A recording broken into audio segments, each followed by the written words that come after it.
Hey, welcome to the Reading with Ryan podcast, episode 2, 2084, Artificial Intelligence and the Future of Humanity. Boom. What'd you think?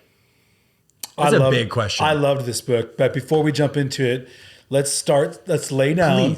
Please, let's lay down some practices that we want to try to incorporate as traditions in our monthly book podcast. Love okay. it. So last month we read The Great Dechurching. Yep. Written by Jim Davis and Michael Graham, also with a lot of social scientific work by Ryan P. Berg. Great follow on social, by the way. Has a great Substack. Yes.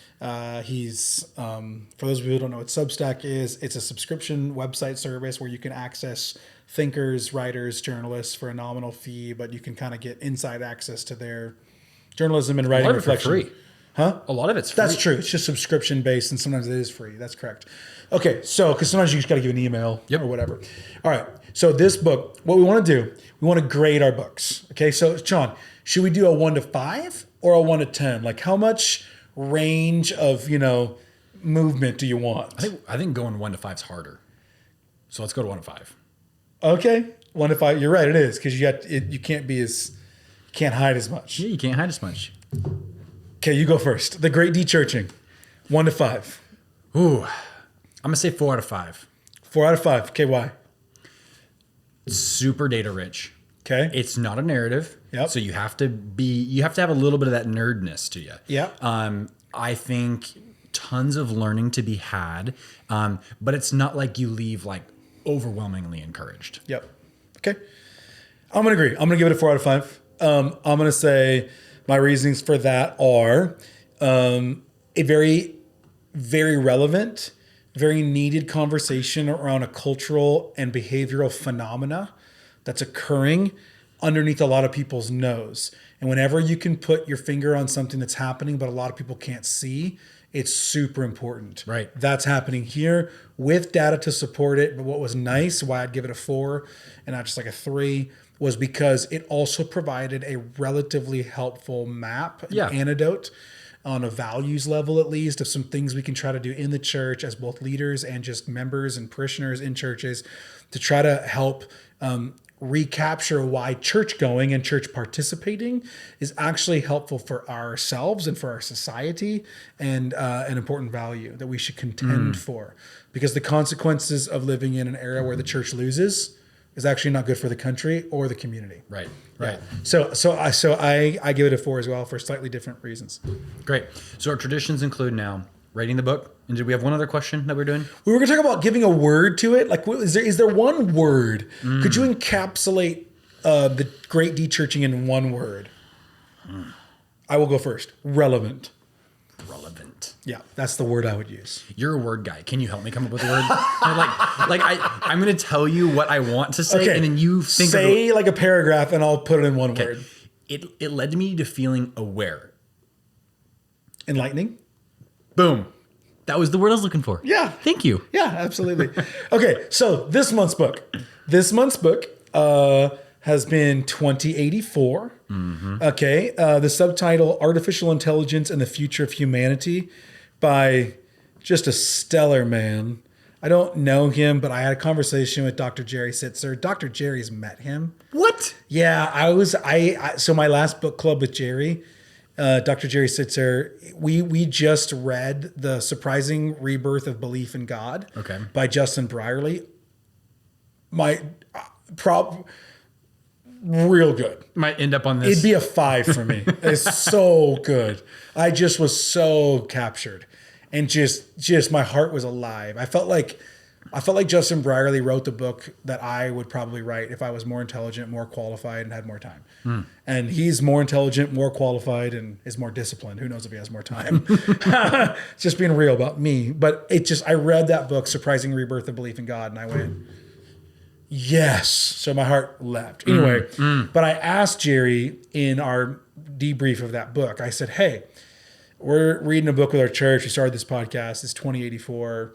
And I suggested it as potentially a read for those pastors. And he was kind of like interested, like, And I mentioned it was by John Lennox. He said, "Oh, John's great." I'm like, "Of course, Of course. When someone says John's great, first name of course. basis, like he said, "I've not met him a lot. It was a couple times. He came to Whitworth for something back in the day."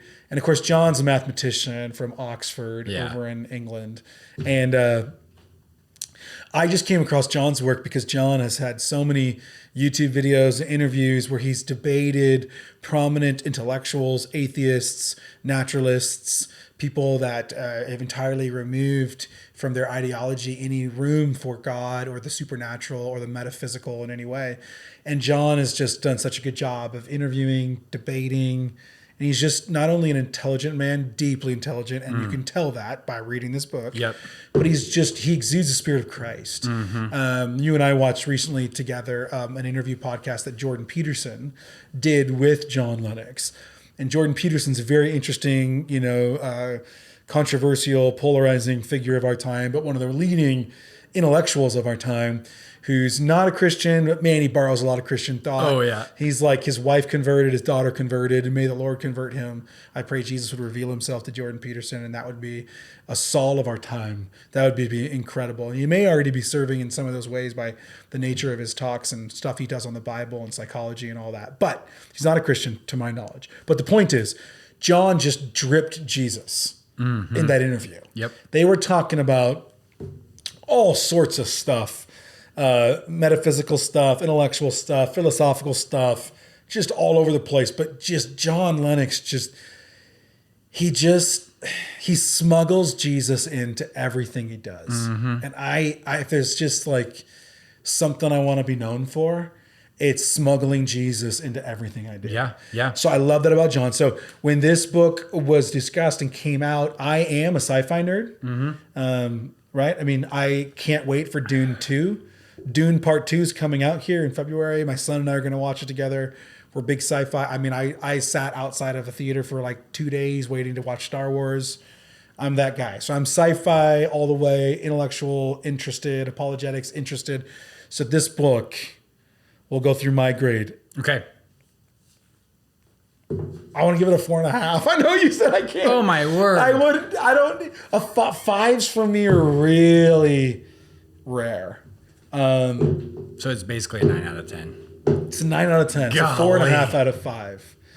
And the reason for me is this is a conversation that a lot of people don't know how to talk about. All people know is headlines. But we either are afraid of AI, confused about AI, or totally ignorant of AI. Yep. And it is a force that's happening and will continue to happen. And it touches on not just human productivity and economy, which is important. It is also, for some people, replacing the meta-narrative of meaning, purpose, and telos. That's the word for purpose and direction for the universe.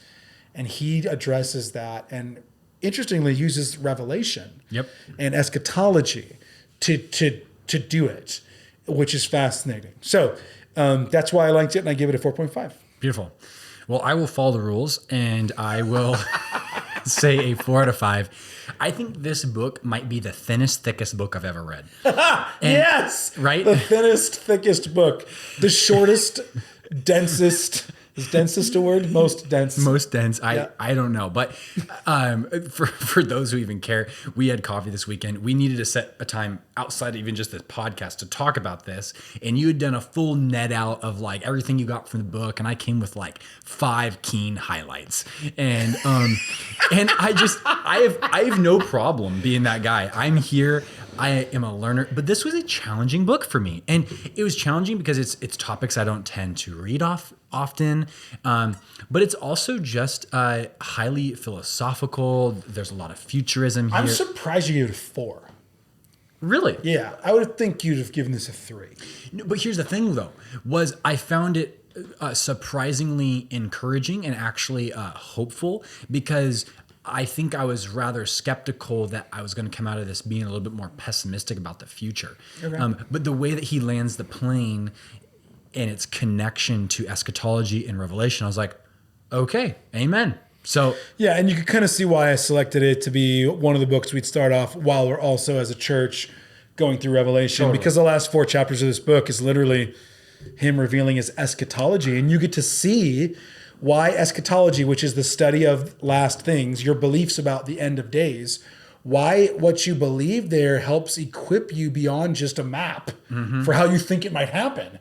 It helps inform how you should live in the world as things progress towards its eventual end. Yep. He does a good job of showing that. Yeah. And so it's, in that sense, it hopefully serves for those that are following along, particularly if you're a part of True Hope Church, and I assume like 99% of our audience is, like, it's a great illustration of a very, very intellectual, futuristic, scientific, economic conversation that eschatology actually informs you how to think about it well. Yeah. So, man, our eschatology is useful. It's not just like, who cares? No, it matters because it informs how we live. So, all right. So let me just do a few things here. You have to share your word real fast. Oh, my bad. My word for the book, stimulating.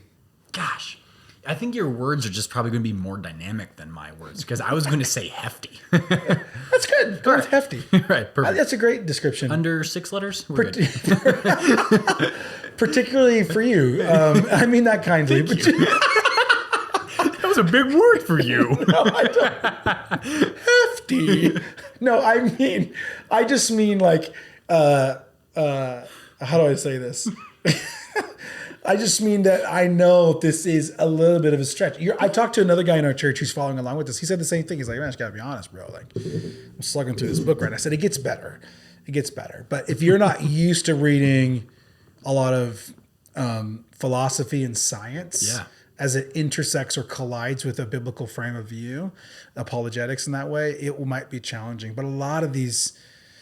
Yeah. Okay. So the author is John Lennox. I already mentioned, Oxford mathematician, Christian, debates many popular atheists. He's one of the leading intellectuals of our time, and he's a great gift to us in that regard. You already mentioned, Sean, just for you, like the reading was a little bit challenging, but hey, It was good. you got through it. Yep. One thing I like to say to people, if you're not being challenged by what you're reading, you're probably not growing. So you're growing. Another character I want to mention in the reflection on this book, he talks a lot, not exclusively. He quotes lots of contemporary thinkers, lots of contemporary philosophers, authors, scientists in different disciplines, whether it's biology or it's math or it's physics or history. He's quoting a lot, but there does, in my opinion, feel like there's one particular character he references most and his work as a foil to his thesis. And what I mean by foil is it's someone playing the antagonistic part of the story, right?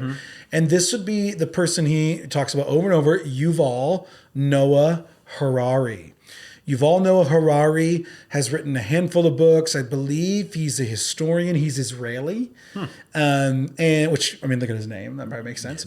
But his most controversial work that he references here is Homo Deus, and just talking a lot about Homo Deus, referring to that kind of Harari's vision for the future of humanity.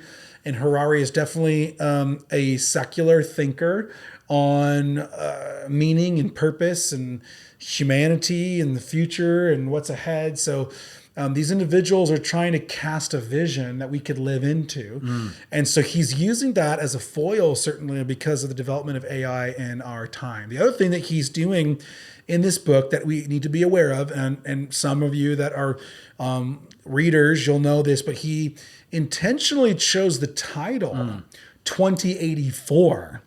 That's not accidental. That's a total play on the title of the book 1984 by George Orwell. But I think, oh man, this is how my brain works. If I'm right, this is that part of my brain that is an advantage to me. Yeah. I want to say 1929. I could be wrong on that. Look that up. Look up when did George Orwell write 1984? But written way before, wondering if, what time is it written? Do you have it? Not yet? Okay. Wondering what life would be like in 1980. 49. 49, not 29. Excellent.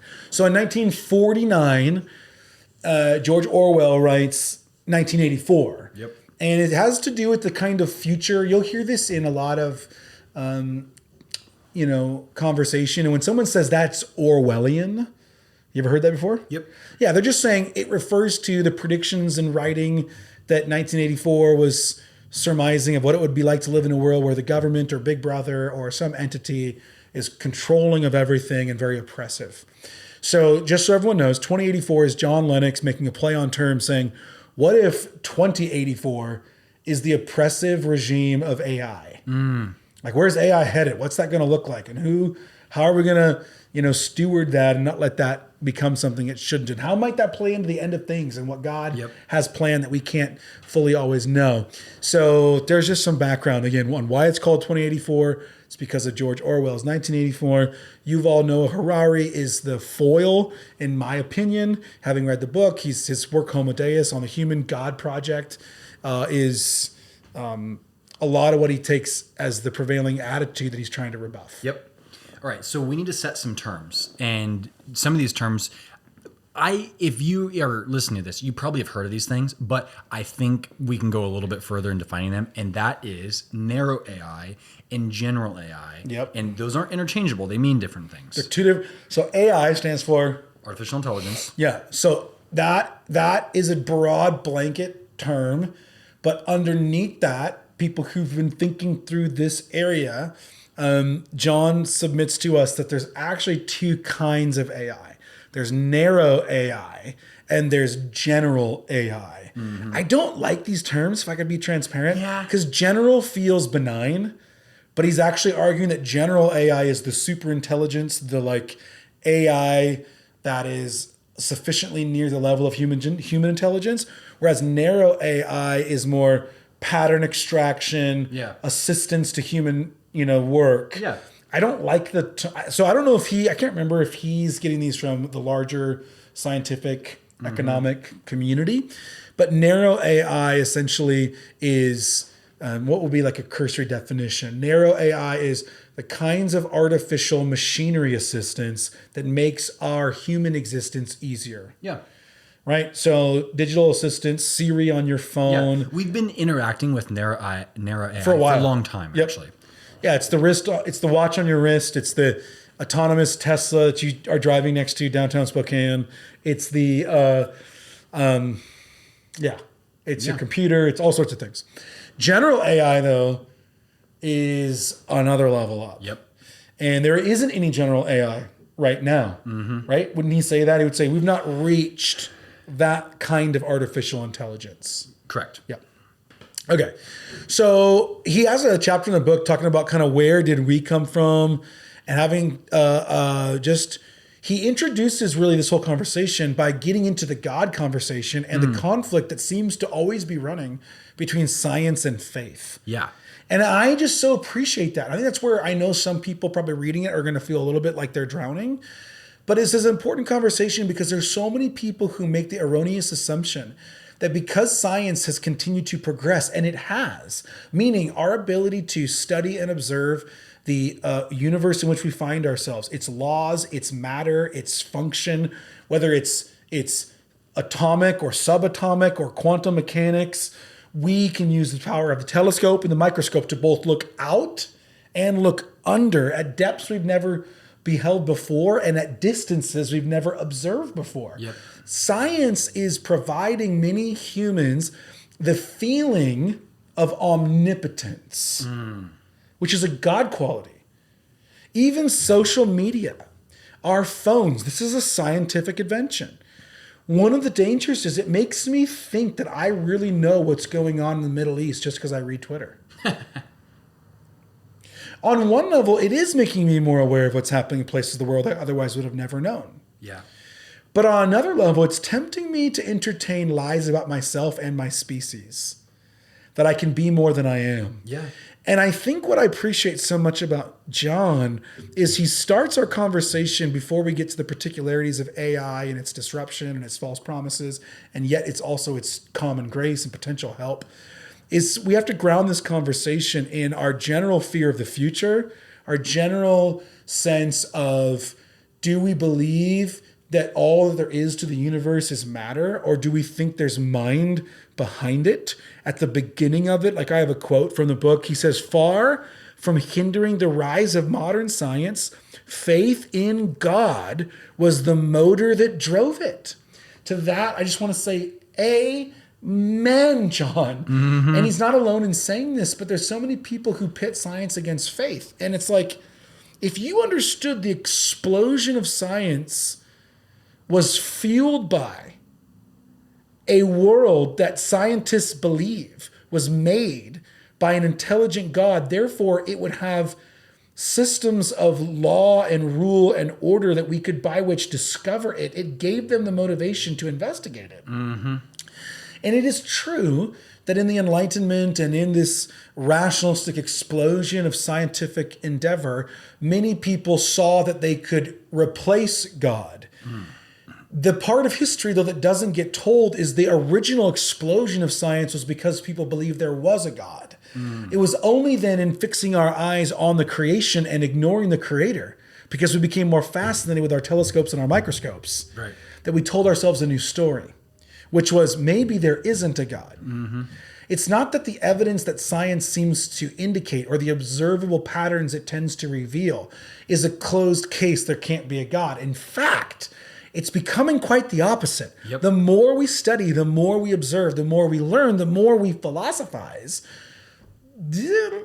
I'm not sure this all makes any sense without a God. Yeah. And that's Justin Brierley's book. I know we're not discussing it, The Surprising Rebirth of Belief in God, because essentially that's what's happening is science is realizing we can observe the universe, we can tell you what it is, but we cannot tell you what it ought to be. Right. We can observe it, but we can't moralize it. So true atheistic scientists then give up on all morality, all free will. And John's point is to say, hey, be consistent.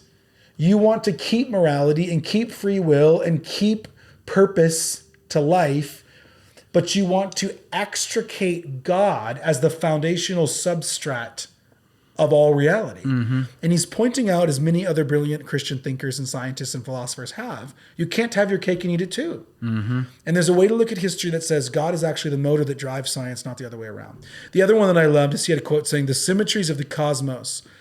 Oh, this is actually a quote from someone else that he was quoting, someone that came to believe in God, saying, the symmetries I see in the cosmos, I don't feel like I'm observing cold science. I feel as if I'm seeing a living footprint, the shadow of some greater force that is just beyond our grasp. So John kind of starts this conversation after he defines AI. He kind of zooms out, or in terms I would say, he kind of digs deep and sets the foundation stones of, wait a minute, just because we would have confidence in some of the mechanisms and observations science can deliver doesn't mean it erodes our faith in God. And furthermore, here's his thesis of the whole book. It actually will take faith in God to properly steward AI, the greatest, most powerful, present and coming technological advancement humanity might be able to create in a way that doesn't actually kill us and ruin us. That's his big argument. One thing I love about just these first few chapters is when you are reading someone who is, I don't know if he would call himself a full-on apologist, but he has... Oh, for sure. He's partially an apologist. He is stating the argument of the atheist better than some of the atheists I've read. And that is just incredibly helpful. 100%. Okay, so then he just talks about where we're going. Like, what is the story we're going to follow here? He talks about another quote I have here, the intellectual and cultural movement that affirms the possibility and desirability of fundamentally improving the human condition through applied reason, especially by developing and making widely available technologies to eliminate things like aging and greatly enhance the human intellect physically and our psychological capabilities. That whole movement that's trying to do this, again, we have to recognize that will only go so far if you eliminate the foundation of a proper view of God. So that's his kind of big argument that if we're going to steward the future, the question becomes, which story of the future are we going to buy into? Because it turns out no one builds software or creates hardware or develops artificial intelligence or any sort of invention that's supposed to serve as the aiding and advancing and enhancing of humanity and its culture without a worldview. Turns out no one does science without a worldview. Turns out no one invents the next greatest computer or body product without a worldview. Right. No one. So what is your worldview? And I think that's an important thing for us to tuck in our caps as we work through this book. Then he goes basically into just general AI. Is all AI bad? Why don't you read that quote that he had about the knife? Yeah, a knife can be used for surgery or it can be used as a murder weapon. And a car can be used to get to work or assist in a bank robbery. Yeah. Just this idea that it comes down to how the tool is being used. Yep. And he's using this to kind of show us the positives of narrow AI. So Sean, walk us through what he says. He goes through the book and gives us some examples of what narrow AI is. Yeah. So one of those things is it can be a digital assistant, which like we already said, it's like Siri or like you're wearing that watch. In fact, it's caught us a few times on the podcast. And it'll like chime in and be like, how can I help you today? Yeah. Annoying. Medicine, this is pretty exciting actually. Yeah, there's an explosive potential for AI, narrow AI in medicine. Yeah. Good. Good. Yeah, good for that matter. He talks about the ability for AI to, for example, sift through thousands of X-ray pictures. And because of being programmed to see certain patterns and certain standards of imaging, it can flag certain images that would show abnormalities in pictures of the human body, whether it's a kidney or it's some other part of our body, and almost do it with as much, if not more precision than the human eye and a doctor. And even if it's close to human precision, it's incredibly helpful in scope and scale. Yep. So if AI can essentially help by taking 10,000 medical images and showing with like almost very little mistake that there's 100 that a human eye needs to look at more closely. Yeah. How much does that expedite our work in promoting the general good and helping people experience the medical help they could possibly get? That's awesome. Yeah. And there's an adjacent technology, which includes this summer we were mountain biking and you fell and your watch is like, hey, you Really, fell. Sean? Really? Sorry. It was a good fall, right? You're going off a jump or something. But You were the jerk going way faster than me, left me in the dust, fell and no one cared. So Siri had but to if take you care of weren't me. riding with me and you were genuinely injured, there you go. Yeah, it was like when I flew over the handlebars and crashed badly, it basically said, "Boop, boop, you have fallen, you have 45 seconds to let us know you're okay or we're notifying the authorities." Yeah. We have autonomous vehicles. I've not ridden in one. I have. Really? Yeah, I have a friend who has a Tesla and he actually doesn't live here anymore, but he came to town. He took us for a drive around the church. Wild, dude. Like he showed me the visual thing on the dashboard. And it's like the eyes of the car, metaphorically speaking, bro, it identifies pedestrians, cars, buildings. It's like recreating the visual stimuli that we would see with our human eyes. And then based on pre-programmed algorithms, it's navigating via traffic laws and all the cameras around the car, how it can move through three-dimensional space in a safe way. Now, he brings up some potential problems with that, like the difference between AI, narrow AI, and human intelligence is a human makes, usually if they have enough time, a values-based volitional decision on if I'm sliding on the road, if I turn left, I'm going to run into that lady with the walker, the walker or the stroller. Right. So you're thinking baby and adult. If I turn right, I'm thinking bus. If I go hard right, I'm thinking ditch. Like the human brain, because it has innate moral value systems. Now, we don't always have enough time in the car accident scenario to make a values-based decision. Sometimes it's just a impulse decision. Yeah. But at least the benefit to human decisioning is it can be morally framed. Yep. He talks about that in the book. Yeah, it's good. It's the big spot of AI where we have to say, even with increasing technological advancement, the moral agents, put in the algorithm moral restraints, right? Moral hierarchies. We all have a worldview. There it is. Boom. There it goes again. Language translation. There's examples in the book. The one that actually came to mind for me is I remember as a kid sitting and listening to missionaries talk about these year-long projects of trying to translate the Bible into different dialects and different tones. And you can just imagine the language library that AI could be capable of producing. Well, you can go to another country, hold up your phone, and like use the Google Translator app, and like, Right. the camera will just put it over it. It'll show you different language. Yeah. Yep. Advertising. Gross. That was the grossest one he mentioned because it annoys me. It's basically the ability for companies to gather so much data about our browsing activity, about our. You ever done this before? My wife has. She freaks out. She's kind of hyper about all this stuff. Like you're talking with someone about, Right. like you need a new vacuum, and then Dyson. Yeah, and then like you're just like on Facebook seeing what the rest of the world's doing, trying to not feel sad about your life. And every That's where you go. Oh, sorry, that was not meant to be a portal to my soul. I actually don't do that. But the point is, every ad you see is all of a sudden vacuums. Mm-hmm. Kind of creepy. And you say, "Well, turn off your microphone and." Cover your camera. But so many elements of our life are digitally engaged, whether it's you've searched for vacuums somewhere else and that data was shared with something else. But yeah, advertising is becoming more and more targeted based on algorithm. And there's a dark side to that because the Netflix documentary, which is called, what is that called? You remember that?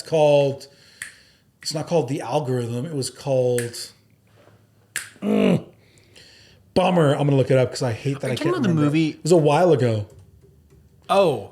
Netflix documentary on social media. Yep. What's it called? Wasn't it called like The Circle or something? Is it called The Social Dilemma? Oh, The Social Dilemma. Yep. Yep. The dangerous impact of social networking is marketing and how we are the product.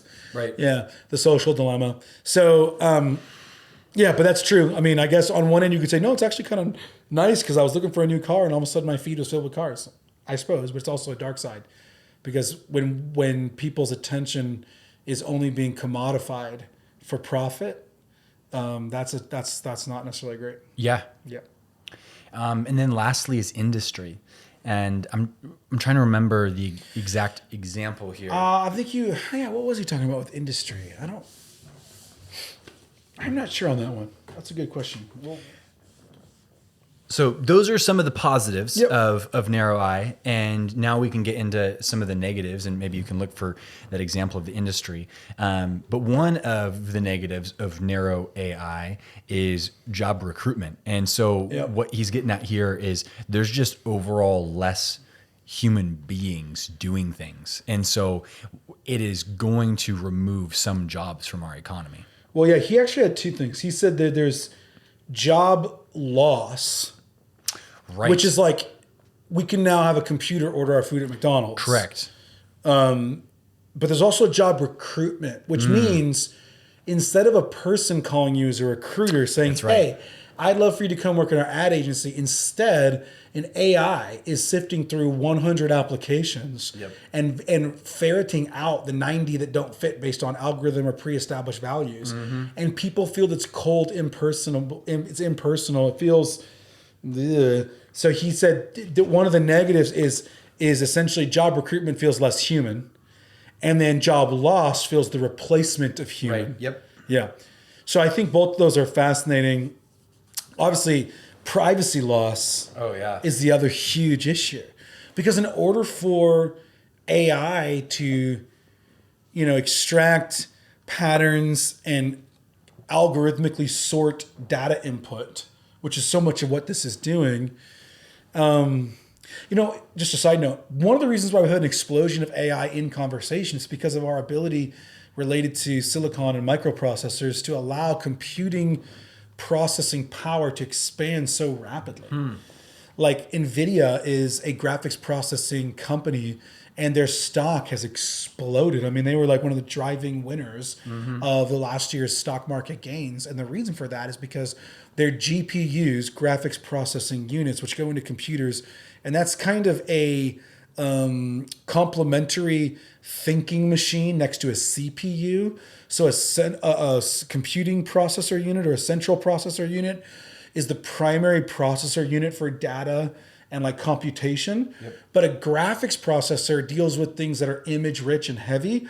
Well, so much of our computer engagement is image rich. Yeah. Videos, pictures. So GPUs are really the main, horse in the race, and their computing power has increased so much in such a short span of time. That's actually what's enabled us to develop more AI. Because if you think about it, if you could take 1,000 images with all the detail of every single pixel, which there's thousands upon thousands upon thousands of individual pixels in one picture, if now a graphics processing unit can render and work through those pictures, which are composites of pixels, in rapid function, and you can give it instruction on how to compare them one to another and extract patterns, that's just computing power. So the AI boom, the narrow AI boom, is a direct result of our computing power because of these technologies that we're able to build. Maybe no one cared, but I just wanted to add that little just that little factor of what's driving this. And inevitably it's leading to moral questions. Our interactions feel less human. Our work feels threatened. Our individual privacy feels invaded. Our corporate privacy feels invaded. He talks about surveillance capitalism as a new danger, where essentially capitalism as a mode of government and economy is interested in competition and greater profits based on that competition. So that's all well and good, but if the way in which we get greater profits is by losing privacy, that's concerning. He also talked about the other opposite ideological error, which is surveillance communism, which China's like Exhibit A, where we have social credit scores and cameras set up all over, and it determines what it thinks your face is showing you you're feeling, and then you get a score for the day. I had to Google image a intersection in China to understand. Have you done that before? I'm aware of it. Wow. It's wild. Yeah, it's like one of those looks like a bunch of GoPros on a pole. It's very invasive. Yeah. And social credit scoring, which is happening in China, where essentially how well you demonstrate your social sensibilities to a certain ideology, whether it's gender or it's ethnicity or it's economy or it's political, or if you toe the line in these areas of belief and behavioral compliance, then you get a score. How well are you living out that worldview? Yep. Yeah. And your score determines your access to opportunity, banking, education. Now, if this doesn't start to get people thinking about Revelation, that's where John takes us. You might want to start. Buckle up. You might start, exactly. And then the last one, the big negative of AI, narrow AI, is autonomous weapons. He just talks about, the development of the atomic bomb, which the United States developed, the Manhattan Project, was a massive moral dilemma for the world and its leadership. And it was a similar question. This technology to use, a new level of explosive energy and potential that we've never seen before, whose worldview is going to own that weapon? That was the race, right? America versus Germany. The German scientists and the Third Reich, or American scientists. So again, there's a lot of big questions that, narrow AI has some positives, but there's also some negatives. And I guess I would like to just say this to us. What's the takeaway from all that? We already mentioned it. You cannot engage with the creations of the world by the created humans and imagine that your worldview is not a massively important part of how they'll be utilized. Okay, so your favorite part of the book. He then pivots kind of after this tough kind of reading into one more section of tough reading, which is the discussion of transhumanism and Gnosticism and kind of the new secular religion that people like Yuval Noah Harari, who's a secularist and atheist, and many others are parroting. Yep. What's your take on some of that? Well, man, he titles this section Upgrading Humans. And when you first read that, sometimes you're like, okay, like upgrading humans, that's interesting. And you use the word parody. Like, it is a parody to much of what we believe as Christians when we think of having eternal life. People are like, how do I prevent aging? How do I prevent dying? And so it is the secular trying to figure out either a cheat code or a shortcut. Like, how do we create that in the form of either software or the combination of hardware and humanity? Right, like cyborg. Yeah, and so like let's just get really specific. Like, what is transhumanism? So he talks about this in the book. Like, one of the first people to participate in this transhumanist project was this baseball player. I'm forgetting his name, but like this is kind of weird. Okay, so Was it Ted Williams? I think it was Ted Or Williams. was it Lou Garrett? Who was it? I don't remember. But here's the thing: his body's on ice, so he's in this cryo chamber. Cryogenics. Yeah. And it's like basically this like when the world finally catches up to being able to bring me, resurrect me. Yep.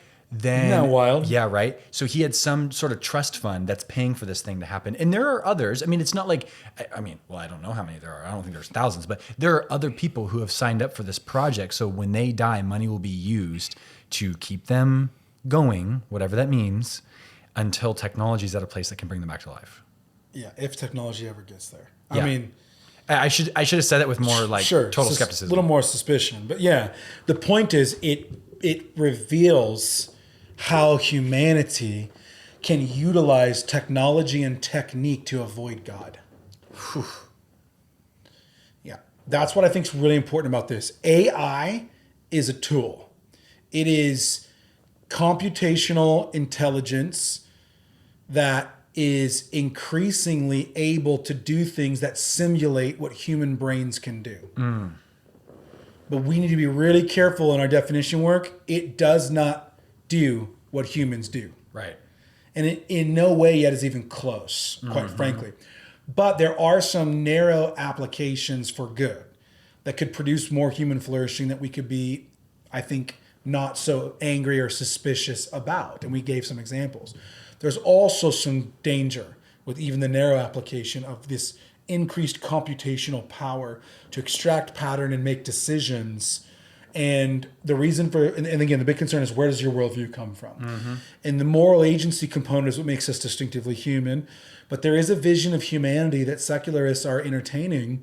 And it might be on the fringes right now, but it's definitely being discussed. And that's where he brings up this whole transhumanism idea that, well, some people have bionic legs or arms. Some people, he talked about cochlear implants. We looked at cochlear implants for our daughter. So cochlear implants are essentially this device that gets put on the head because they can directly go into the auditory nerve in the brain. And then they can actually, by Wi-Fi frequency, transmit those frequencies to a hearing aid in the ear that almost replicates the inner part of the nerve structure in the cochlear, because the vibrations of the hair nerves inside this circular entity of the inner ear is actually what strikes certain frequency notes that resonate with certain nerve centers in the brain. That's actually how you interpret sound. Yeah. And some of these things seem so... That's awesome. It is super cool. Like, my daughter's hearing is stable, so she only needs, normal hearing aids, but she has little amplifiers on her ears to be able to help her hear. But if she was to totally go deaf, there is a way to stimulate the actual nerves in the brain by bypassing that cochlear function, which is the part of our biological human function that delivers it. So, sorry, go ahead. Oh, no, I love that. You want to say people need to realize this is here right now. Yeah, it is. And it's around us. I was driving down the road the other day and someone said when on earth are we ever going to get to a spot where like technology is so embedded in us that like we don't know? And then I turn to the left and I'm like, I see this high schooler driving down the road with AirPods in. And I'm like, it's right there. He has these tiny little white buds in his ear that are transmitting audio waves, right? And from so somewhere else. We're living in it more now than we realize. What I think, to summarize transhumanism, it's the idea, though, that we, the created, who apparently came from non-intelligence, quite the irony, can create a new intelligence to lift us into a new era of beyond human. That is smacking of Genesis. Is it not? Oh my gosh. This to me sounds like the Garden of Eden.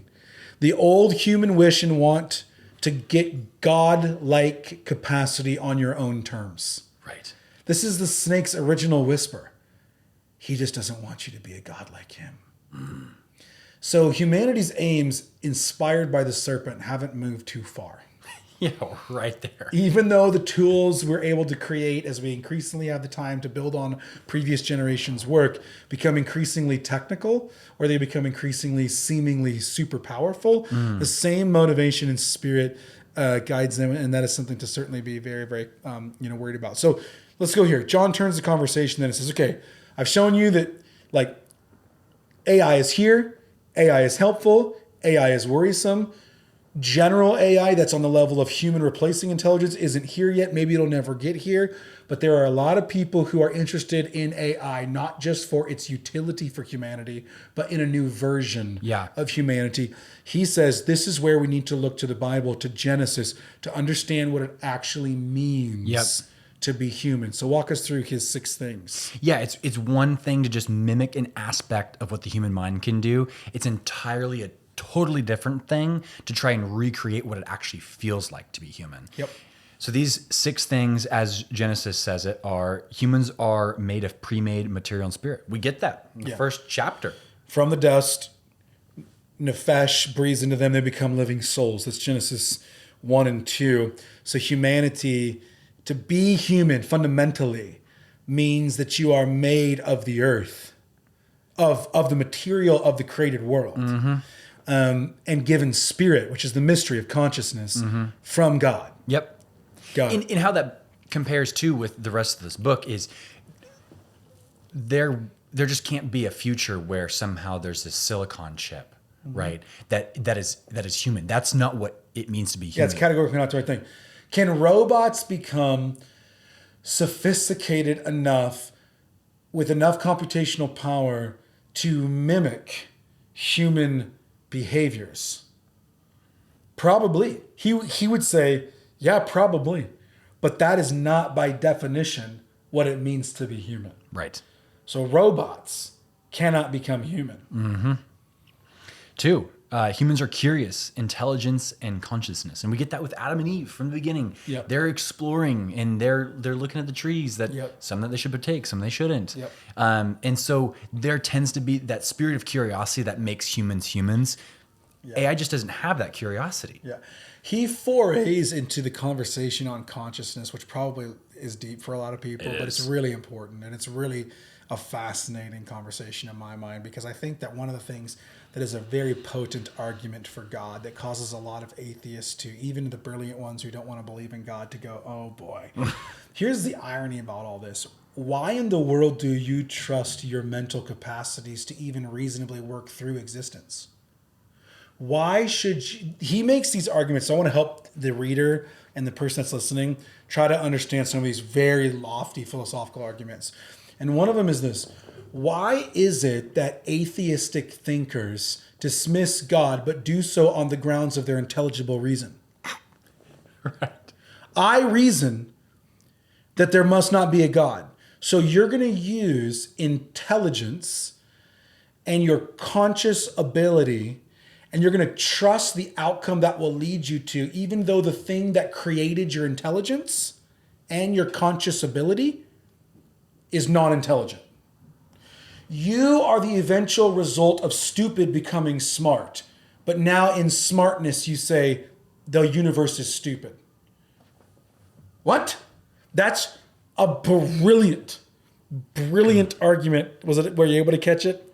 I was there for a second. Thank you. I love the honesty. I love that. It's okay. C.S. Lewis uses a version of this argument, and he was an atheist who was converted to Christianity. He said, if everything in the universe has no moral meaning, then why does it turn out that we're the ones who have an exacting opinion and judgment on meaning? How do you go from non-meaning to meaning that can trust its own thinking to declare there's no meaning? Yeah. Does that make sense? Totally. The equation is far more logical that super meaning, super intelligence, logos, God, mind, created lesser mind in his image. Yep. And that lesser mind is imbued with the capability to trust its mind to even make lesser mind. Yep. So if we all agree empirically that we are mind, consciousness, and we're trying to make lesser mind, AI, but then you just cut out the fact that the way you would make, if we're the creators of AI, do we think we are non-existent? Do we think we are unintelligent? Right. Yeah. But what we're saying one level back is non-intelligence made us, the intelligent, so that we, the intelligent, can make the less intelligent. Yeah. It's asinine. Yeah. It's like, it's self-defeating. Yeah. So that's why Christian apologetics go, wait a minute. You're telling me that nothing evolved into intelligence and you're going to actually trust the synapses? Because what we know, if you're a materialist, all that your mind is, there's no metaphysical, there's no spiritual. All your mind is this mushy organ in your skull called the brain that's allowing synapses to fire because of neurotransmission, firing different parts of your muscles and your nerves and your system. It's not moral, it's not right, it's not wrong, it just is. So you're telling me that nothing and non-intelligence and disorder created this kind of order so that you could make another magnitude of order? It just doesn't compute. Yeah. And your language wasn't accidental when you used the description of God as superintelligence, because this... So we're trying to create. It is. And it's the phrase he even uses in the book is that we're trying to create superintelligence. So how could a superintelligence create intelligence that's then going to create more Yeah, I wrote it down. I'll get off this point. But the irony of this worldview is that non-intelligent forces made intelligent beings only so that intelligent beings could make even more intelligent entities. So the equation is matter produces mind, but now mind can produce supermind. What? Matter produces mind, and now we, the mind, can produce a supermind. It's just, that's why the old argument goes, it takes more faith to believe in the unlikely progression of increasing intelligence, right? The unlikely outcome of there not being a God, than to think there probably is a God behind all of this and we're living in the echo and trying to suppress it. And I think that's definitely the case. So, sorry. We're only halfway through our notes. Oh, we better hurry. Yeah. So humans are workers. Humans are workers, yep. So made to work. We need work. Yeah. That's the danger of AI too. If AI replaces our ability to work, we'll lose something fundamental about what it means to be human. Now, that doesn't mean that there'll be certain jobs AI replaces and we'll have to find different ways to get jobs. And hopefully that happens and we can still be human and be dignified in our work and remain curious and conscious and, spirit-oriented, materially created beings. But yeah, we are workers and you can't take it away. Yeah, like for all my friends who work in like the accounting field, like I'm hopeful for them that someday busy season won't be a thing, right? Like somehow AI will be able to come in and help make taxes easier. Less complicated. Humans are talkers, communicators of language. Here we are. Yeah, and that's just a challenge. AI, can AI get there? Yes, I mean we have like Chat GPT. Yeah, can like say things back, but again, I know it's a huge breakthrough. It's a huge database though of collating all the things, and then so it's pretty interesting. Humans are rational, relational. Relational. What did I just say? Rational. You said right. It's okay. Yeah, no, we're not all rational. Yep. Some humans are readers. Here we go. Humans are relational, reproduction able. Yeah, we're relational beings. So like the interesting thing about being human is, this is in this Genesis story. It's not good to be alone. We need each other. And then you have it culminate obviously in the marriage relationship, which not everybody's married, but then even the sexual act, recreating life.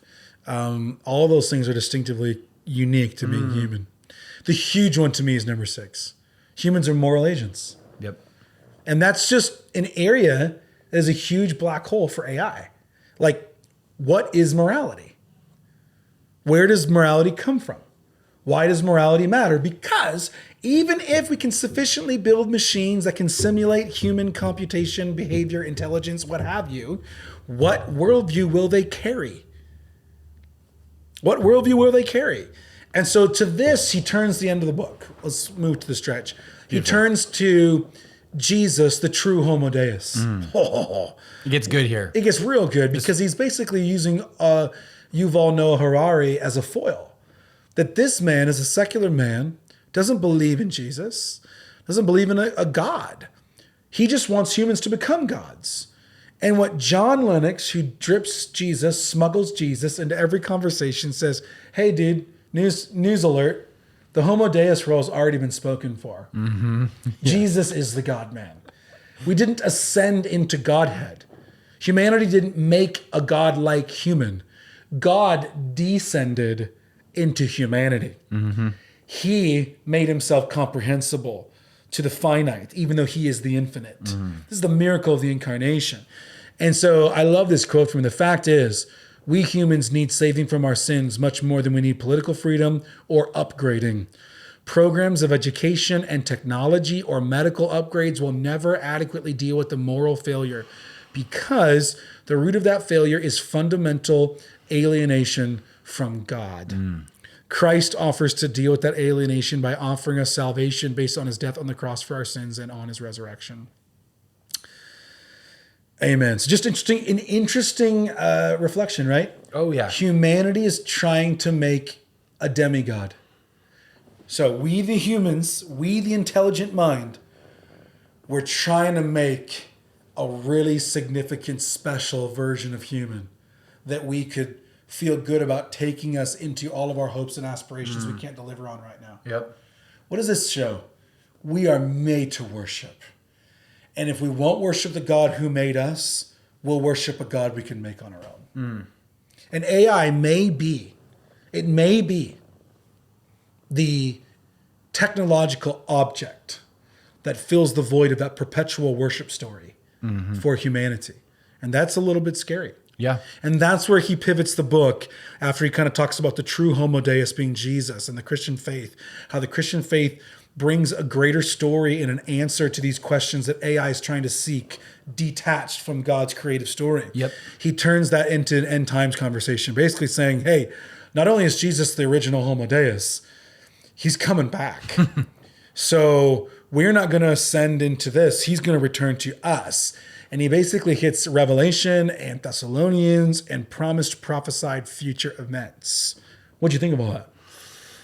Well, one, it diffused a lot of my fear of AI. And it's interesting to say that out loud, but I think a lot of us who don't know what AI is, the companies who have AI and brand it, it just feels so big. And to come back to the reality that like, this is just another day on good old earth, and us humans are trying to recreate this desire to be God. Not all of AI, as we've already discussed, but where he lands the plane here and where I feel like the book begins to preach is that the only true, fully bodily expression of superintelligence is Christ. And we are invited into that same resurrection. Yeah. Yeah, he's almost going, people are trying to cryo freeze their bodies to hope they can resurrect. And what they're missing is that longing in you is right, but on your own terms is wrong. Yep. Yeah. And that longing has been delivered to you as a gift by the one who went first, and his name is Jesus. He died and he rose, and he promises one day we will rise because he rose. Yeah. And he's saying you're trying to get resurrection on your own terms. You're trying to get human ascension on your own terms. You're trying to get the hopes, aspirations, and longings that are deep within you, but you're idolatrously doing it yourself, which is what humanity does. This book was just a giant Babel. It's like the Tower of Babel. It's like he's basically trying to show you, we've done this before. We're probably going to do it again. And one of the times we do it, it's going to be the great end of which Revelation speaks. Yeah. Where Babylon is finally destroyed. Babylon is referred to in Revelation chapter 18. It's the great fall. Huh. The great fall of Babylon happens in Revelation 18. Because Babylon is this symbolic symbol of man's independent idolatry against God. And that must be defeated. And we continue to replay that tape throughout history. Happened in Genesis, happens over and over and over again in a million ways. And we're trying to get to eternal life without God. Or he uses a great analogy. We're trying to get to the tree of life, which was in the Garden of Eden. Oh, that part was good. Do you like that? Oh my gosh. Talk about it. Well, what I loved about it was, I don't honestly know the answer to this question. Maybe you know the answer to this question, but like, where is the Garden of Eden? Like, where are the gates? It's protected. Is it somewhere in the world? Could we find it? Probably just not this podcast, but the tree of life, which possessed the ability to bestow eternal life. Yep. Is that correct? Yeah, I think the tree of life is an important symbol. It's basically saying in this garden, there was a tree by which consuming it because God said you should and you could, it would sustain you. You were a dependent creature on something else to keep you living. Correct. But Adam and Eve from the onset were not eternal. Correct. So interesting language. So eternal tends to connote, in my mind, no beginning, no end. Humanity has a beginning, but won't have an end. So we are everlasting, but we're not eternal. Okay. God is the only eternal one. He's the one who was, the one who is, and the one who is to come. We are the ones who are and who will yet still be. So were Adam and Eve everlasting? I think so, but conditionally and dependent on God's circumstances, which the tree symbolizes. And staying in the garden. Yes. But they didn't. Correct, because God kicked them out.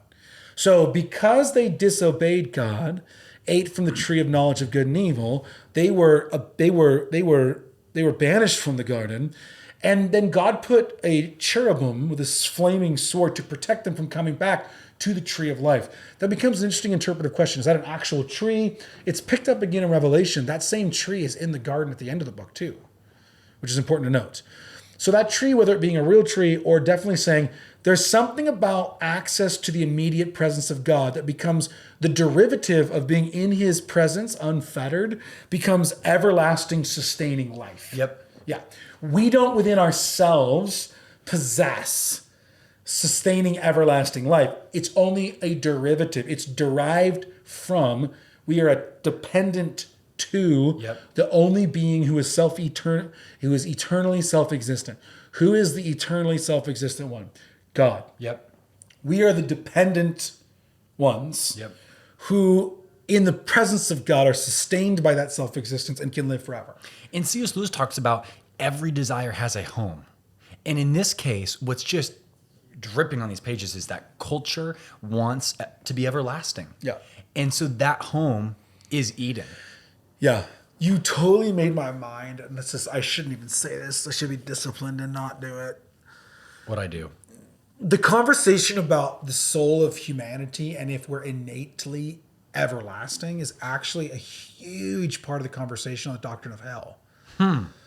Because there's like a few different views people take. If the soul is incorruptible and everlasting, then that has a certain implication on the potential of hell.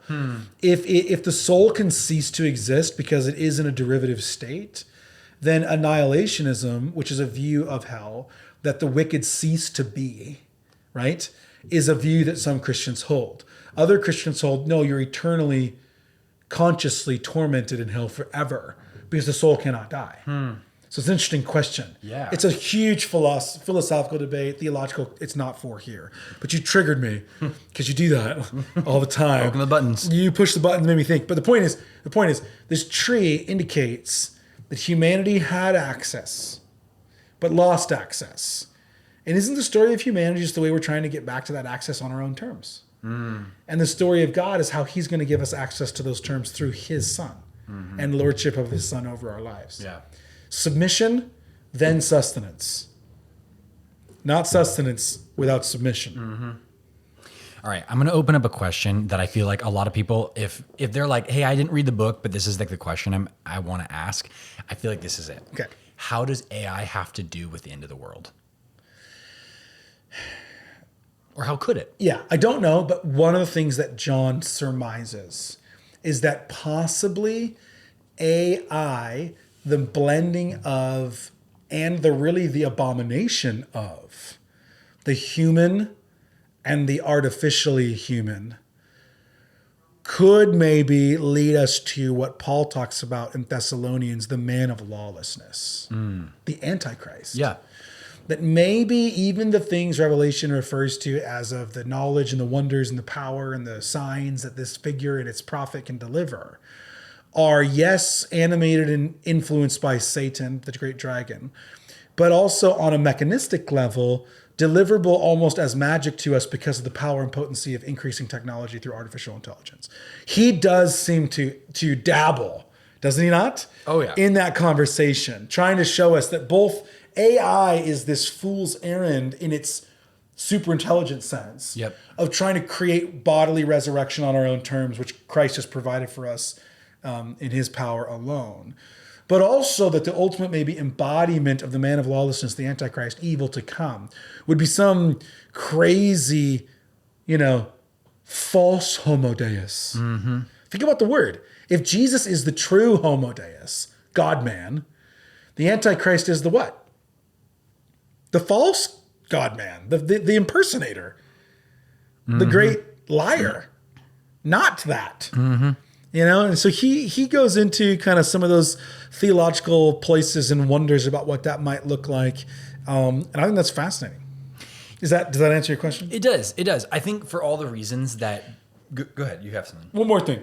Not just the man of lawlessness, but also how we could live potentially in a world to come where some of the things Revelation seems to symbolize and infer could become literally possible. Yeah. One world government and like some sort of system that can keep check on people that almost feels godlike in its knowledge. Mm-hmm. When we talk about super surveillance and, super technology and the different things that type of invention could possess, you could see how that could become the substantive delivery system of the symbolic shadows of which Revelation is speaking will consummate the end of the age. Mm-hmm. So he's going into the future with Revelation as a prophetic symbolic guide, but he's actually pinning it to some, and what I love about this, because people are going to hear this and go, Ryan, I thought you were trying to teach us that Revelation's not meant for like wild mapping speculation, but living faithfully to Jesus. I actually love how John does this. And interestingly, I can tell by reading John, his views to mine eschatologically are very similar. I just know that because I know his eschatology comes... it comes out in his writing. It comes out in his writing. But he says something in the book I want to read. I wrote it down as a note because it's so good.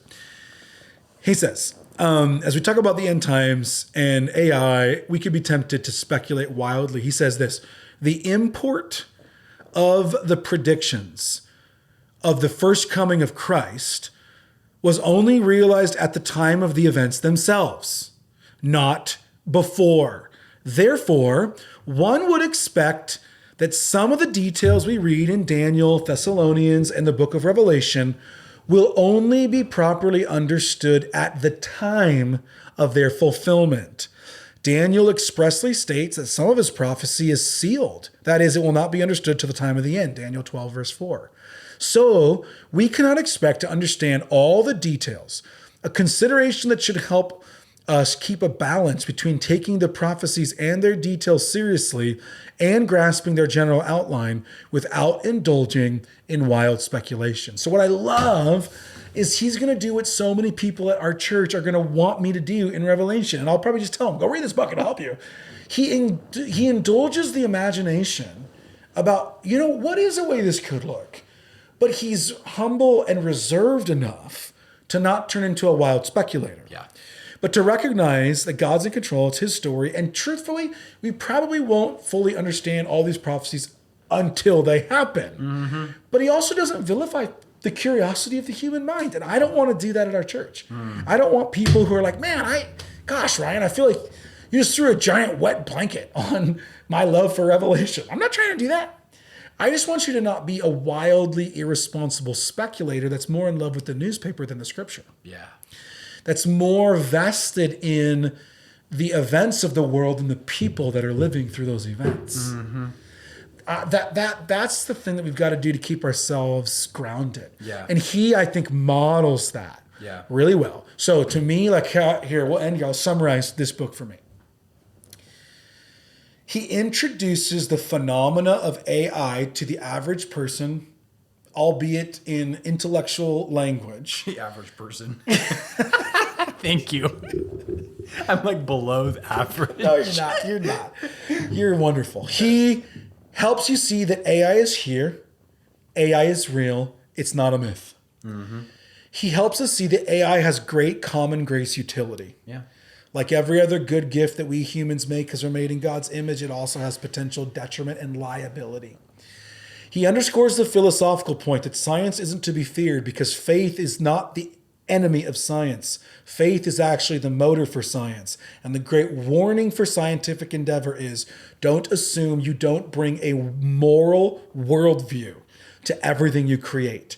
He then explores the moral landscape of most people on the front edge of AI, saying many of them are secularist and not approaching these things with a robust moral framework. He then contrasts the secular framework for morality with the biblical Christian Genesis to Revelation view centered on Jesus view of morality. And essentially says, we Christians have nothing to fear. We Christians can participate in human flourishing so much as AI is even a part of that. But we should also be wary that any sort of idolatrous substitution of genuine human flourishing by any created thing will never fill the role that God has established for humans to have. And even if it looks so dark that somehow we're on the precipice of a cyborg age, Terminator style, know that all that will really probably mean is we're really close to wrapping up the end of the age. And that the man of lawlessness and that the efforts of idolatry are being fully expressed in the human story. And that means that Christ is soon to come and wipe his enemies out with the breath of his mouth and inaugurate the genuine age in which we're meant to steward God's good earth before he makes all things new. That is there's the book. And that's why I gave it a 4.5 because there it is. Because for me, I was like, boom, he covered sci-fi, theology, apologetics, economy, science, reason, Christian living, all the good stuff in a fascinating subject that I think is really interesting. I love it. It was a good book. Yeah. 4.5, and you gave it a 4. I gave it a 4, and sliding down to a 3.5. I truly think if this is a topic that I think more people should actually be genuinely interested in, because I do think it is helpful to be able to adequately articulate the reality of this matter in a way that is innately Christian. It's all over the news. Yep. It's all over, particularly Wall Street. Because people are investing in these things because they believe these things are going to bring economic flourishing. They're going to bring greater profits. They're going to bring greater resources for people. And we hope that's the case. We got to make sure to have a voice in this world. We're not hiding from it, right? We are just a recent sermon I preached. We are the refuge and the reforming and the renewing. So we have a voice and a part to play. And I just want to say one thing as we end. Probably the hardest book we're going to read all year. Yep. Would you say? Because a lot of the books we already have mapped out. This one, so if you are a part of the Reading with Ryan and Sean crew, and you didn't like this book, it's okay. Hang on with us. This one was probably not everyone's cup of tea. Yeah, that's fine. Yep. Let's wrap up with this. Do we want to let's announce the book for February as you are finishing up this podcast? You're like, what book do I buy next? The next book is Confronting Injustice Without Compromising Truth by Thaddeus Williams. Yeah, I actually have not read this book, so I'm going to read it. It's a book that was recommended to me from some really trusted pastor friends. That it does a great job of navigating our social justice focused moment in a morally compassionate, but also still biblically just and righteous way.